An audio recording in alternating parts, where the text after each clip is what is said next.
কিছু কিছু মিডিয়া এখনো গুজব ছড়িয়ে আমাদের মধ্যে আতঙ্ক তৈরি করছে এবং এই সরকারের নামে একটা অন্যরকম একটা বিদ্রুপ একটা মনোভাব আমাদের মধ্যে তৈরি করতেছে। যেমন দুটা উদাহরণ দিই। আজকে আমরা অনেকেই নিউজ ফিডে দেখলাম যে যে একজন মেয়ে তাকে হত্যা করা হয়েছে এবং এটার জন্য বুয়েটের না হয়ে বুটেক্সের একজনকে গ্রেপ্তার করা হয়েছে। এটা দেখে আমাদের মনে হচ্ছে যে হয়তো ওই ছাত্রটা ওই স্টুডেন্টটাকে হত্যা করছে, স্টুডেন্টটাকে নাকি ঢাকা বিশ্ববিদ্যালয়ে। কিন্তু পরবর্তীতে জানা গেল কি সে আত্মহত্যা করেছে, সুইসাইডাল। কিন্তু আমরা সকল থেকে কি জানলাম, তাকে হত্যা করা হয়েছে।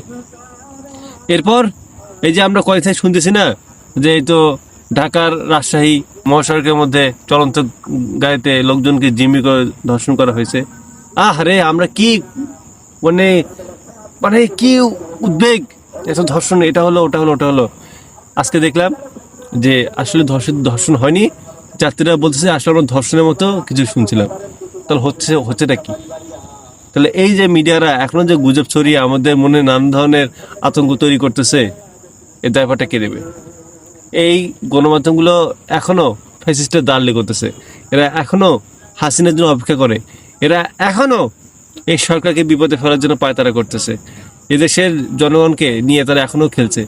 প্রথম আলো, ডেলি স্টারের মতো, তারপর ইন্ডিপেন্ডেন্ট টিভি, সময় টিভি, একাত্তর টিভি, এরা এখনো টিকে আছে কিভাবে রে ভাই?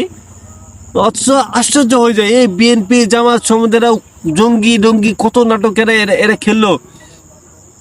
এমনকি জুলাই গণ অভ্যুত্থানের মতো এত বড় একটা ঘটনায় সাধারণ শিক্ষার্থীরা যখন একদিকে রক্ত দেয়, আর এরা হচ্ছে মানে হাসিনার এরা পদচুম্বন করে, এরা হাসিনার নাটক পরিবেশন করে আর বলে কিনা যে আমরা নাকি পুরো নাকি জঙ্গি। আর এসব মিডিয়া এখনো টিকে আছে। প্রথম আলো, ডেইলি স্টারের মতো এগুলো এখনো টিকে আছে কিভাবে? আর এগুলোকে প্রোটেকশন দেয় সেনাবাহিনী।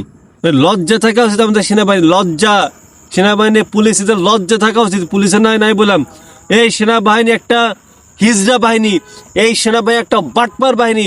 এই সেনাবাহিনী যেগুলো ঊর্ধ্বতন কর্মকর্তারা আছে, এরা প্রত্যেকটা হাসিনা দালাল, প্রত্যেকটা আওয়ামী লীগের দালাল, এরা প্রত্যেকেই আয়নাঘরের সাথে জড়িত। এই জেনারেল ওয়াকার, এই কুত্তার বাচ্চা, এ হচ্ছে আমাদের গণঅভ্যুত্থানের সাথে বেইমানি করছে। এই ভারতের দালালি এখনো করে। এখনো বলে কিনা যে সেনা সদস্য আপনারা বেশি বল প্রয়োগ করে দেবেন। এই কুত্তার বাচ্চা, তোর বউকে যদি কেউ ধর্ষণ করে তুই চুপ করে থাকবি? যদি তোর মাকে কেউ ধর্ষণ করে, তোর বোনকে যদি কেউ ধর্ষণ করে, তোর মেয়েকে যদি কেউ ধর্ষণ করে, তুই চুপ করে থাকবি? তোর বাসায় যদি হামলা হয়, তোর বাসা থেকে সবকিছু যদি চুরি করে নিয়ে যায়, তুই ভালো থাকবি? তুই আমাদেরকে গাল গল্প শোনাস, তাই না? তোর নিরাপদে থাকবে দেশের সাধারণ মানুষ নিরাপদে নেই, তোরা কাহিনী করিস আমাদের সাথে। তোদের লজ্জা থাকা উচিত। এক মিডিয়া, তারপর এই স্বরাষ্ট্র উপদেষ্টা, আইনমন্ত্রী, আইন উপদেষ্টা, এটা আইন উপদেষ্টা সরাসরি আজকে ধরে কালকে টাকার মাধ্যমে এদিকে ছেড়ে দেয়। হাজার হাজার কোটি টাকা কামিয়ে নিচ্ছে এরা, অথচ এই বিষয়ে কোনো প্রক্ষেপ নেই। এরা কিভাবে পারে? এই জুলাই বিপ্লবে এদের রক্তের সাথে বেইমানি করে কিভাবে থাকে? সব একটা কুত্তার জানোয়ার, এদের লজ্জা আছে? এর মানুষের বাচ্চা, এত মানুষ জীবন দিয়েছে, এত মানুষ মেহনত করেছে, দোয়াটা করেছে শুধুমাত্র ফ্যাসিস্ট হাসিনার হাত থেকে বাঁচার জন্য।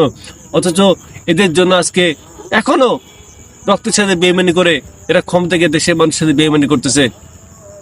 আয়নাঘরে যাওয়ার কথা যেদিন সরকার গঠন করছে কালকেই, পরের দিনই, অথচ 6 মাস গেছে, 6 মাস পর সরকার, ইউনূস সরকার সেখানে গেছে। এই আইন উপদেষ্টা, স্বরাষ্ট্র উপদেষ্টা, এরপর সেনাপ্রধান, এরা কখনো এইসব উন্মোচন করতে দেয়নি। এখনো যদি এদেরকে ধরেন, এদেরকে যদি এদেরকে যদি থেরাপি দেন, দেশের বিরুদ্ধে যে কি ষড়যন্ত্র হচ্ছে এদের কাছে সব জানা যাবে। আমাদের এই জনগণকে আবার জাগতে হবে, আমাদের আবার যুদ্ধ করতে হবে, আমাদের আবার লড়াই করতে হবে। আমাদের লড়াই এখন শেষ হয়নি। আমি সবাইকে আবার বলতেছি যে আপনারা উঠে দাঁড়ান, আপনারা আবার জেগে উঠুন। এই দেশের শান্তি শৃঙ্খলা রক্ষার জন্য আবার আমাদের লড়তে হবে। আর গণমাধ্যম যেগুলো ভারতে এখনো দালালি করতেছে, যারা এখনো বরাবর সরকারের পর থেকে এই দেশকে সন্দেহ করতেছে, তাদের বিরুদ্ধে আবারও যুদ্ধ ঘোষণা হবে।